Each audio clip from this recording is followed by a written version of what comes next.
Mantas, jo. Einam, pakalbėsim iš jo. Einam, nebijok. Tai kiek uždirbi? 1000 kažkur. Tai kur jūs gyvenat, kodėl į svečius nepakvietėt niekada? Būtą turim tokį... Savo būtą? Nu, dabar mūsų kol nuomojamės. Tai kaip čia? Oi. Nu tai jau viskas dabar jau nebemažu. Bet gal atleiskim vaikui biškai. Koks vaikas jau, ženijęs, ne? A tai ką dirbi, kad 1000 uždirbi? Su IT biški... Ai, kompiuterio rastas.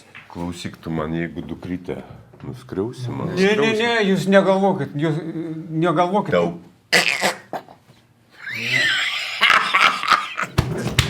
Jokauju, nebijokė. Na, Mantukas visai netoks. Mūsų mantukas toks yra draugiškas. bet žioplokas, biški, nors ir draugas. Mes kai buvom mažiukas, auginam tokią oškelės, tas jų stefutę buvom pramynę. Aha. Ir kai taip mylėjo, kad tą stefutę leisdavo, kad jisai ant nugaros į parduotuvę nujotų. Gal apie Stefutę. Kelią mylėjai. Toks mažiukas, 9 metų berniukas ant oškelės jojo. O papai parduotuvė, taip mums jokinga būdavo. Gal dar nuotrauka namus, kur yra. Tai jeigu jau, žinai, oškelę mylėjo, tai jau ir dukrelę mylės.